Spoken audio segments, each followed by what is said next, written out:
पिछले कुछ दिनों से हम देख रहे हैं बिल्कुल खामोशी है, और हम उम्मीद करेंगे कि ऐसी ही खामोशी रहे, यहाँ अमन ही रहेगा और हम अमन के जो है खासगार हैं। जब से ये हम यहाँ इन मुश्किलात से दो चार हुए हैं और बॉर्डर एरियाज में शेलिंग से नुकसानात हुए हैं, हमारी कीमती जानें भी ज़ाया हुई हैं। चीफ मिनिस्टर साहब ने खुद जाके ग्राउंड जीरो पे इन जगहों का मुआयना किया, चाहे वो पुंछ का इलाका हो, जम्मू में बाकी एरियाज हों, यहाँ वैली में जितने एरियाज हैं, टंगडार हुआ, उड़ी हुआ, इन सब जगह भी उन्होंने खुद जाके जो है मुआयना किया। काफ़ी हद तक नुकसान है, बहुत ज़्यादा नुकसानात हैं, उन नुकसानात को पूरा करना हमारा फ़र्ज़ बनता है। उन्होंने पूरा उनको एश्योर किया है कि हम गवर्नमेंट ऑफ इंडिया से भी गुजारिश करेंगे कि एक स्पेशल पैकेज दिया जाए, जिससे हम इन जो है मकानात को, इनके तामीरात को वापस कंस्ट्रक्ट कर पाएँ। इसी तरह जो हमारे कमर्शियल इदारे हैं, दुकान है, उनको नुकसान हुआ है, उनको वापस बनाने के लिए जो है हमने उनको मदद करनी पड़ेगी। साथ ही साथ जो उन दुकानों में टेनेंट्स थे, उनका भी काफ़ी हद तक नुकसान हुआ, उनको मदद करके हम कोशिश करेंगे कि वापस वो अपने आशियानों में जाके बस पाए और अपना जितने कारोबार हैं उनको वापस दोबारा चला सके। इंडिया पाकिस्तान ने अभी जो है डिसाइड हुआ कि संडे तक जो है सीज फायर कंटिन्यू रहेगा, तो आप इसको कैसे देखते हैं? क्या आगे ऐसी तो कोई इतला नहीं है, सीज फायर ही है।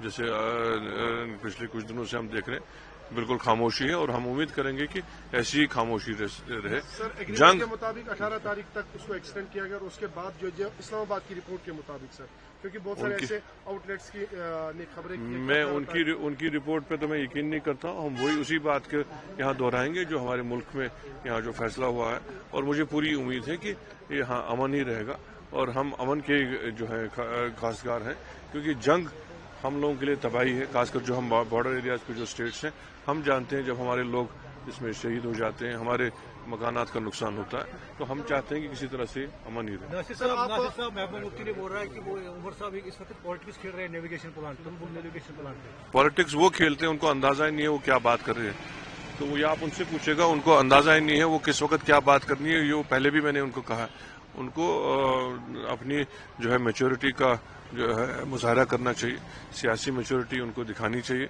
ऐसे मौक़ों पे वही बात करनी चाहिए जो जम्मू कश्मीर के लिए और इस मुल्क के लिए बेहतर हो। सर आप बॉर्डर्स एरिया से होके आए, तो लगभग जम्मू कश्मीर के बॉर्डर्स में कितनी सिविल कैजुअलिटीज है सर? बहुत है, खासकर पुंछ के एरियाज में बहुत हैं, उड़ी में हुई हैं, तो मगर जो इस तरह से नुकसानात हुए और जो हमने वहाँ बॉर्डर पर शेलिंग देखी, ये अल्लाह का मौजज़ा ही है कि ज़्यादा जाने जो है वो महफूज रहीं। और मुझे खदशा तो लगता था जिस तरह से जहाँ मकानात बिल्कुल ही 100% तबाह हो गए, वहाँ कैसे अल्लाह ताला ने उनको बचाया, ये उसका ही मौजज़ा है। अभी भी 1800 के करीब जो हाजी साहब वो अभी है घरों में ही बैठे जो कि इंतजार करें। देखिए ये फ्लाइट्स तो डिस्टर्ब हो गई, ये जब सारा शेड्यूल ही बदल गया, तो सीएम साहब ने जो माइनॉरिटी अफेयर्स के मिनिस्टर हैं उनसे आज बात भी की और एक बाज़ाब्ता उनको लेटर भी भेजी है कि जल्द अज जल्द एडिशनल फ्लाइट्स का बंदोबस्त किया जाए, ताकि हमारे हाजी साहिबान वहाँ पहुँच के अपने जो है हज के जितने फ़राइज़ हैं वो पूरे कर सकें।